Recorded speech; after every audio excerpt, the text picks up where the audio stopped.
Les erreurs courantes. On va voir dans cette vidéo quelques bases du web marketing, mais surtout les erreurs courantes. Déjà, avant de commencer dans le copywriting, il faut savoir le B à bas du marketing. Un des fondements de base à comprendre, c'est qu'on ne vend pas un produit, mais on vend une solution. La différence peut te sembler subtile, mais en réalité, elle est énorme. Mais t'inquiète pas, on va revenir très souvent dessus tout au long de la formation. Donc pour faire des ventes, il va falloir déjà un bon produit. Un produit de qualité, qui répond à un problème, une douleur, une frustration, une peur, un blocage, un problème quotidien ennuyeux.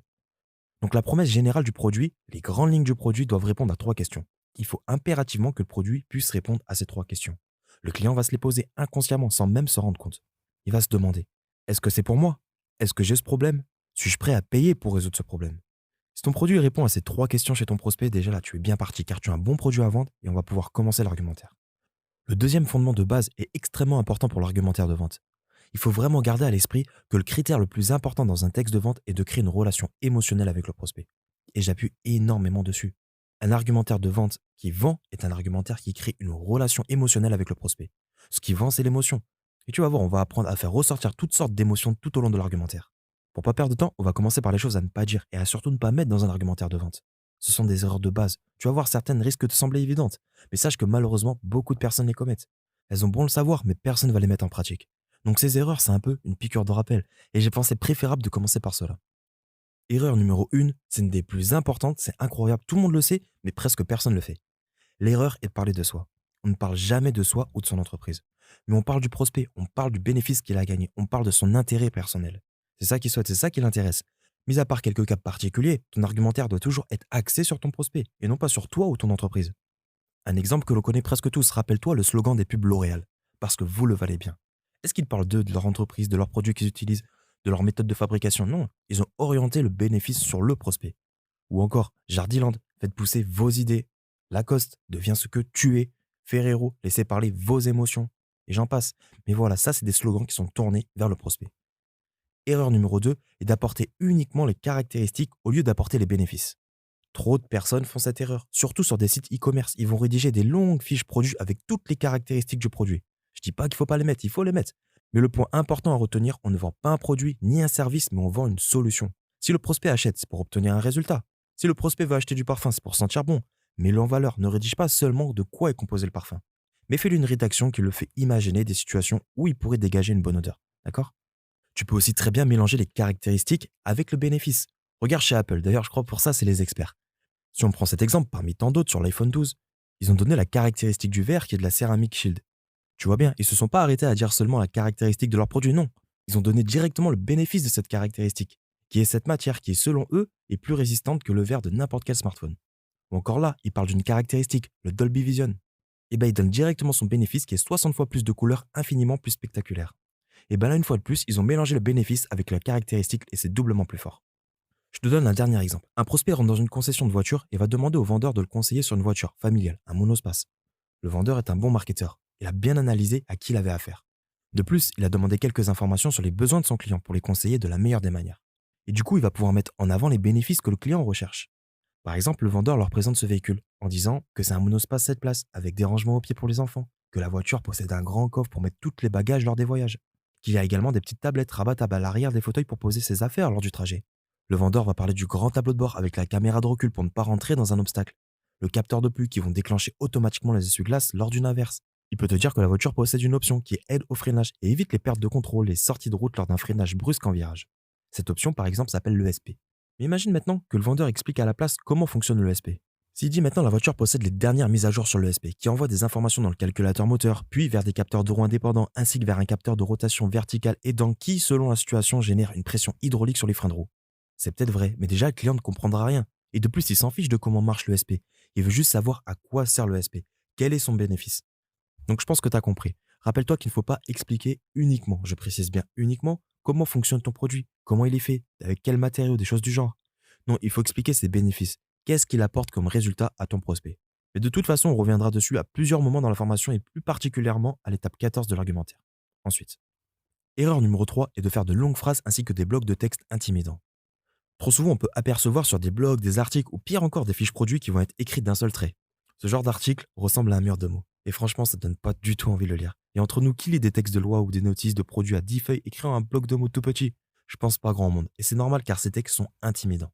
Donc la solution, c'est aérer le plus possible le texte, créer une diversité. Faire des phrases courtes de 2 ou 3 lignes, puis les espacer de paragraphes.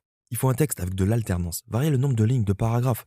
Pense à placer souvent des titres et des sous-titres, même par moment pour une idée forte. N'hésite pas à mettre un titre un peu démesuré. Chose très importante, également est de rédiger une idée par ligne, un concept par ligne ou par paragraphe. D'ailleurs, un paragraphe doit contenir 2, 3, 4, allez 5 lignes vraiment au maximum. En copywriting, il est important d'accentuer sur certains mots, certaines idées. Donc n'hésite pas de mettre sur le mot accentué une majuscule, même si grammaticalement ce n'est pas un moment où il faut placer une majuscule, car en copywriting, on est amené à casser les règles de grammaire. Le but n'est pas d'écrire d'une façon académique, mais bel et bien comme si tu t'adressais à tes amis, tes collègues dans une discussion. Quand tu rédiges, imagine la personne qui est en face de toi. Vraiment, fais-le, tu verras, ça va t'aider. Tu peux également mettre ton mot ou ta phrase en gras. Il y en a qui mettent à chaque début de paragraphe la première phrase en gras. Ça permet de relancer l'attention à chaque paragraphe. N'hésite pas à souligner les phrases ou les mots importants, particulièrement les endroits où tu veux attirer l'attention de ton prospect. Essaye autant que possible de mettre des couleurs, des polices variées, mais bien sûr sans en abuser. Il faut trouver un juste milieu et développer un certain flair pour le design de ton argumentaire de vente. À voir selon les goûts de chacun. L'objectif est de rendre la structure agréable visuellement. Il faut qu'elle donne envie de lire, ok? Ensuite, erreur numéro 4 est d'utiliser des mots compliqués. Regarde les politiques ou les personnes dans le droit parler. Souvent, ils ont un vocabulaire très particulier que limite seulement eux peuvent comprendre à croire que c'est fait exprès. Tout ça pour dire, ce n'est pas la technicité des mots que tu utilises qui font de toi un bon copywriter. Pas du tout. Mais un bon copywriter, c'est rédiger un texte que tout le monde peut comprendre. Je te donne un petit conseil, que quand tu rédiges un texte, imagine que tu es en train de t'adresser à un enfant de 9 ans, ou bien au vendeur de fruits et légumes, ou bien à un avocat, ou bien à tes grands-parents. De cette manière, le vocabulaire de ton texte sera adapté pour tout le monde. Retiens bien ça, quand tu as le choix entre 2 mots, choisis le plus simple, tout simplement. Erreur numéro 5 est de convaincre à tout prix par tous les moyens. Ne fais pas le vendeur de tapis. Alors attention, c'est seulement une expression. Il doit y avoir de très bons vendeurs de tapis, j'en suis persuadé. Bref, en tout cas, je pense que tu dois voir de qui je parle. Tu sais, la personne quand tu rentres dans un magasin ou dans un marché qui te suit partout, et si tu as le malheur de toucher ou ne serait-ce de poser ton regard sur un de ses habits, t'es foutu. Il te saute dessus pour que tu essayes tout de suite, il va avoir toutes les tailles et les coloris de la planète et il ne va plus te lâcher. Si t'aimes pas ce genre de vendeur, moi personnellement, je ne supporte pas cette manière de vendre. Automatiquement, ça me fait fuir. Tout ça pour dire que c'est une erreur de base. Ne fais pas comme eux, n'en fais pas trop, n'en dis pas trop, laisse tes prospects respirer. De plus, le fait de vendre un produit comme si ta vie en dépendait, de montrer que tu as besoin de vendre plus que tout, te fera perdre en crédibilité. En revanche, si tu proposes un produit à un de tes prospects en lui disant qu'il a le choix, qu'il peut réfléchir, ou bien même qu'en répondant à ses questions, tu t'aperçois que ce produit ne le convient pas, en lui disant je pense que ce produit n'est pas fait pour toi, il est mal adapté à ta situation, ou il n'est pas à ta taille, je ne sais pas. En faisant cela, tu vas créer un sentiment de confiance. Et il se peut que tu perdes d'apparence cette vente. Mais regarde ce que ce prospect peut t'apporter par la suite. Déjà, il reviendra sûrement, car tu lui as inspiré une confiance. Et achètera peut-être un de tes produits que celui-là lui conviendra. Ou également, il risque très sûrement d'en parler à son entourage en disant je te recommande cette personne. Elle est très gentille, elle m'a très bien conseillé, très professionnelle. De cette manière, tu verras sur le long terme que tu auras beaucoup de bons retours. Et ça, c'est simplement la base d'une des meilleures causes à faire pour obtenir une preuve sociale. On en reparlera en détail un peu plus tard dans la formation. Erreur numéro 6, éviter le blabla inutile. Sois concis dans ce que tu fais, ne tourne pas autour du pot et dis les choses clairement, directement. Je t'ai prévenu, certaines erreurs peuvent te paraître évidentes, mais crois-moi, pas pour tout le monde. Par exemple, il y a peu de temps, j'ai acheté une formation en ligne chez un marketeur professionnel qui est connu. La formation devait durer à peu près 2 heures plus ou moins. Et le formateur, pendant l'introduction, a parlé à peu près pendant 25 minutes. Il a parlé de lui ou de choses qui n'ont quasiment rien à voir. Pendant 25 minutes, concrètement, je n'ai rien appris, que du blabla. Donc quand tu fais un argumentaire de vente, rappelle-toi, ou quand tu fais de la création de contenu, les gens veulent du concret. Apporte-leur du concret. Alors attention, quand je parle de concret, ça ne veut pas forcément dire uniquement ramener un contenu qui lui apprend quelque chose. Non. Mais simplement de lui donner concrètement la chose pour laquelle il a cliqué. Ok? Erreur numéro 7, une très grosse erreur est d'essayer de plaire à tout le monde. Déjà, premièrement, c'est impossible. Il ne faut surtout pas chercher à faire cela. Il ne faut pas chercher à vendre tout à tout le monde. Une règle qui est connue en marketing, quand tu vises tout le monde, tu vises personne. En revanche, ce qui va vendre mieux, c'est la spécificité. Et ça, c'est prouvé, archi prouvé. Exemple. Avant, je travaillais dans le secteur de l'automobile. Quand un de mes clients avait un problème avec une de ses boîtes à vitesse, il avait 2 solutions. Ou il la changeait, ou il la faisait réparer. Pour la changer, souvent, c'était le plus simple. Il pouvait se rendre à une casse automobile et en trouver une pas trop chère. Mais quand le véhicule était un petit peu haut de gamme, une boîte à vitesse en occasion, c'était quasiment introuvable. Et neuf, je t'en parle même pas, c'était hors de prix. Donc, je redirigeais mes clients vers une personne qui réparait exclusivement que les boîtes à vitesse. Pour ceux qui ne savent pas, c'est pas tout le monde qui sait faire ça. C'est du travail très minutieux et qui demande des connaissances assez pointues en mécanique. Bref, dans ma région, il y avait un seul réparateur de boîte à vitesse à ma connaissance. Il s'était spécifié uniquement dans ça et il travaillait à domicile. Ça m'avait l'air de très bien marcher pour lui. Il avait quasiment aucune concurrence. Et surtout, il a développé une expertise que pas tout le monde savait faire. S'il avait ouvert un garage comme tout le monde, je pense pas que ça aurait marché aussi fort. Pareil, j'ai connu une personne qui s'était spécialisée dans la réparation électronique. Calculateur moteur, reprogrammation, il était tellement compétent que même les concessionnaires se déplaçaient pour sous-traiter chez lui. Et le plus important, il s'est fait un nom dans son domaine d'activité. Quand une personne avait un problème électronique dur à réaliser, dans le secteur automobile de ma région, c'était son nom qui ressortait. Bref, tout ça pour dire que la spécificité, ça paye. Et ça, je te dis, c'est un conseil extrêmement important. Cherche à être la personne reconnue dans ton secteur d'activité. Si tu ouvres une boulangerie comme tout le monde, tu auras les mêmes résultats que tout le monde. Mais si tu ouvres une boulangerie, par exemple avec des produits bio, tu risques de te différencier. Peut-être que ça marchera. C'est un exemple, j'y connais rien du tout en viennoiserie. Donc ne cherche pas à plaire à tout le monde. Et surtout, n'aie pas peur de te spécifier dans un domaine d'activité en pensant que tu réduis tes portées de clientèle, en touchant moins de monde.